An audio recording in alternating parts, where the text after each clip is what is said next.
organization and the machinery.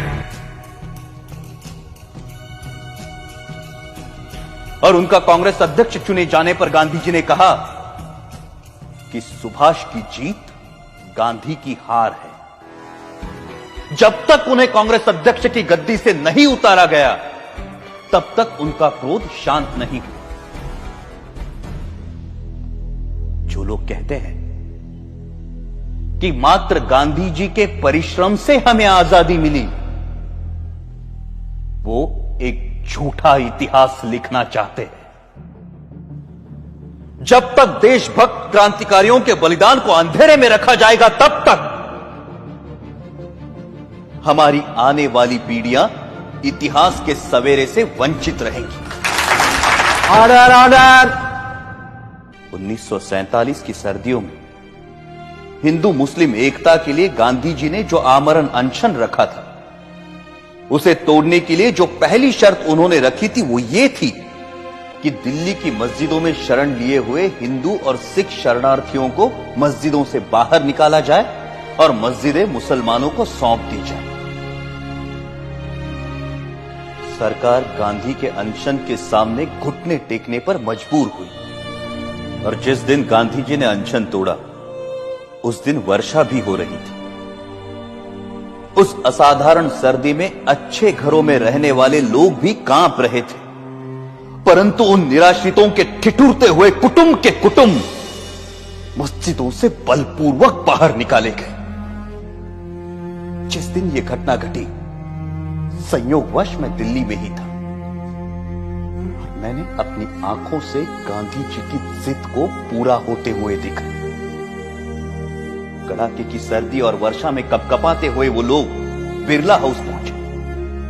वहां उन्होंने नारे लगाए, गांधी जी हमें शरण दो, गांधी जी हमें शरण दो। परंतु उस भव्य भवन में रह रहे गांधी जी तक उन निराश्रितों की पुकार नहीं पहुंची। यह मर्मस्पर्शी दृश्य, जिसे देखकर कठोर से कठोर मनुष्य का हृदय भी द्रवित हो जाए, मैंने स्वयं अपनी आंखों से देखा है। क्या उन निराश्रितों ने अपनी मर्जी से उन मस्जिदों में डेरे डाले थे? क्या गांधी जी को उन विषम परिस्थितियों की कल्पना नहीं थी जिनसे बाध्य होकर वो बदनसीब उन मस्जिदों में शरण लेने को मजबूर हुए थे? यदि उन मस्जिदों को खाली कराया जाना उचित था, तो पाकिस्तान के मंदिर खाली कराकर हिंदुओं को सौंपने की मांग गांधी जी ने क्यों नहीं रखी? यदि वो ऐसा करते, तभी यह सिद्ध होता कि गांधी जी निष्पक्षता से हिंदू मुस्लिम एकता के इच्छुक थे। परंतु गांधी जी ने पाकिस्तान और वहां के मुसलमानों के सामने अपना अनशन खोलने के लिए एक भी शर्त नहीं रखी, क्योंकि अपने अनुभव से उन्हें मालूम था कि उनके अनशन का जिन्ना और उनके अनुयायियों पर कोई असर नहीं पड़ता। गांधी जी ने अपने अनशन से भारत सरकार द्वारा पाकिस्तान सरकार को 55 करोड़ रुपए ना देने के निर्णय को भी पलटवाया, जबकि उन्हें भली भांति पता था कि इस रकम का प्रयोग पाकिस्तान भारत के विरुद्ध चल रहे युद्ध में अपनी विजय के लिए करेगा।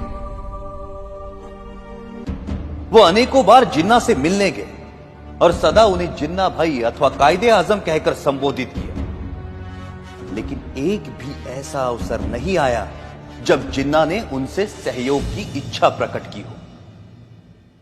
गांधी जी की जिस आध्यात्मिक शक्ति और अहिंसा की महिमा का सब जय जयकार करते हैं, वो जिन्ना की दृढ़ता के सामने नपुंसक सिद्ध हुई। जब गांधी जी को यह दिखाई दे चुका था कि वो अपनी आध्यात्मिक शक्ति से जिन्ना को प्रभावित नहीं कर सकते, तो उन्हें अपनी नीति का पुनर्मूल्यांकन करते हुए किसी दूसरे नेता को जिन्ना और मुस्लिम लीग से निपटने का कार्य सौंप देना चाहिए था। परंतु व्यक्तिगत महत्वाकांक्षा राष्ट्रहित पर इतनी भारी पड़ी कि राष्ट्र के दो टुकड़े हो गए।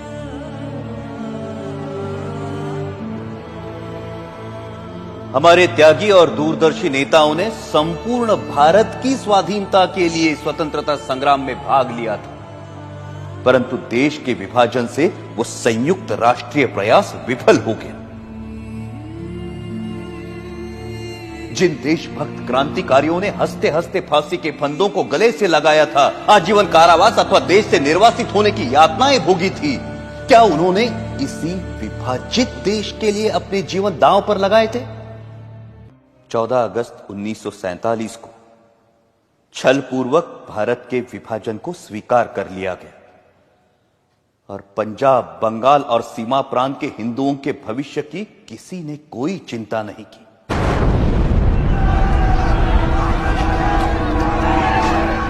करोड़ों हिंदुओं को मुसलमानों की दया पर छोड़कर गांधी जी कहते रहे कि हिंदुओं को पाकिस्तान छोड़कर भारत पलायन नहीं करना चाहिए।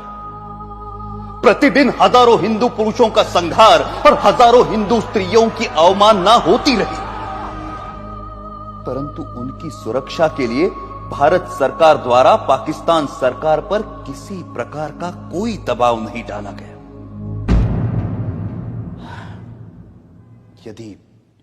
यदि समाचार पत्र पाकिस्तान में हिंदुओं पर हो रहे अत्याचार के संबंध में कुछ लिख देते हैं, तो उसका अर्थ यह लिया जाता है कि समाचार पत्र हिंदू और मुसलमानों में मतभेद फैलाने का काम कर रहे हैं और उन पर प्रेस इमरजेंसी एक्ट की धाराएं लागू कर दी जाती हैं।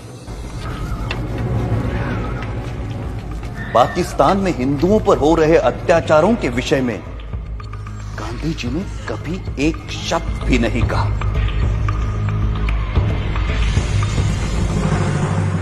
ये कहना अनुचित नहीं कि पाकिस्तान में हिंदू जाति और हिंदू संस्कृति को मिटाने के लिए जो अत्याचार हो रहे हैं, उसका मूल कारण गांधी ही है। यदि भारत की राजनीति को भली भांति संभाला जाता तो ऐसा संघार जिसका उदाहरण इतिहास में कहीं नहीं मिलता, कभी भी घटित ना हुआ होता।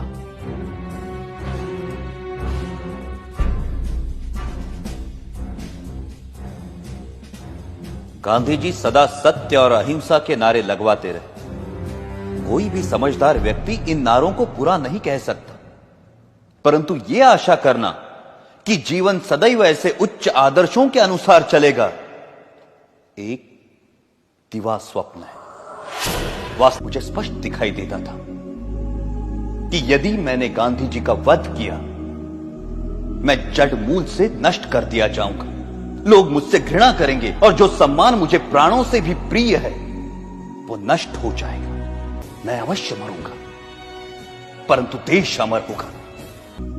मुझे स्पष्ट दिखाई देता था कि यदि मैंने गांधी जी का वध किया, मैं जड़ मूल से नष्ट कर दिया जाऊंगा। लोग मुझसे घृणा करेंगे और जो सम्मान मुझे प्राणों से भी प्रिय है वो नष्ट हो जाएगा। परंतु मुझे यह भी दिखाई देता था कि भारत की राजनीति से गांधी जी के प्रस्थान से ही भारत का भाग्योदय होगा और देश एक महाशक्ति बनकर उभरेगा। मैं अवश्य मरूंगा, परंतु देश अमर होगा। मुझे गालियां मिलेंगी, परंतु विश्व में भारत का नाम होगा। और यही सोचकर मैंने गांधी जी का वध करने का निर्णय लिया और अपना यह निर्णय किसी को नहीं बताया। अंततः 30 जनवरी 1948 को मुझे मेरा निर्णय साकार करने में सफलता मिली। यदि देशभक्ति पाप है तो मैं मानता हूं मैं पापी हूं, और यदि देशभक्ति प्रशंसनीय है तो मैं स्वयं को उस प्रशंसा का अधिकारी मानता हूं। मेरे जीवन का अंत तो तभी हो गया था जब मैंने गांधी जी पर गोली चलाई थी। उसके पश्चात तो मैं एक अनासक जीवन बिता रहा हूं और मुझे अपने कृत्य पर कोई पश्चाताप नहीं है। गांधी जी ने इस देश के प्रति जो योगदान दिया है उसके लिए मैं उनका आदर करता हूं और इसीलिए उन पर गोली चलाने से पहले मैं उनके सामने नतमस्तक हुआ था।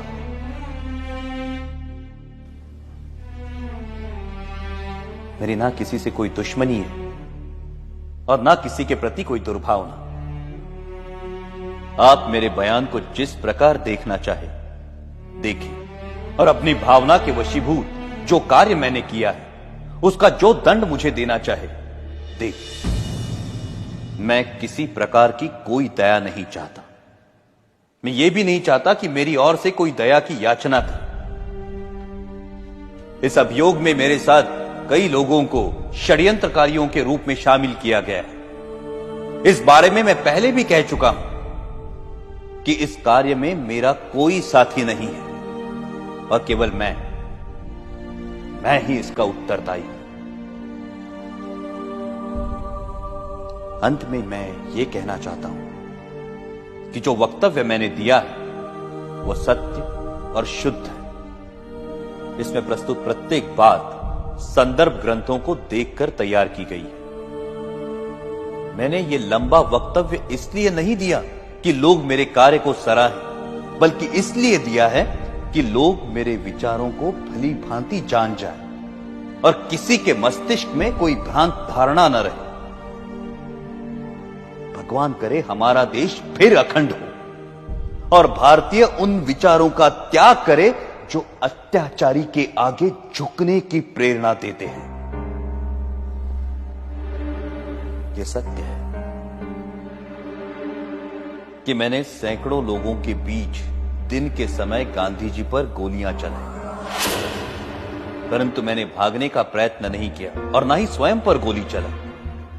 मैंने कानून के सामने आत्मसमर्पण किया क्योंकि मैं अपने विचारों को खुली अदालत में प्रकट करना चाहता था। आलोचनाओं के बावजूद मैंने जो कृत्य किया है उसके नैतिक पक्ष पर मेरी आत्मा कभी भी विचलित नहीं हुई और मुझे किंचित भी संदेह नहीं कि सच्चाई और ईमानदारी से इतिहास के इस अध्याय को जब इतिहासकार लिखेंगे तो वो मेरे कार्यों और उसके परिणाम का सही मूल्यांकन करेंगे। मेरा वक्तव्य अब समाप्त हो चुका है। आपने इसे ध्यान से सुना और सुविधाएं दी, उसके लिए मैं आपका कृतज्ञ हूं। जिन्होंने मुझे इस अभियोग में कानूनी सहायता दी और इस अभियोग से संबंधित पुलिस अफसरों का भी मैं कृतज्ञ हूं। जेल के अफसरों को भी सद्व्यवहार के लिए धन्यवाद। अखंड भारत अमर रहे।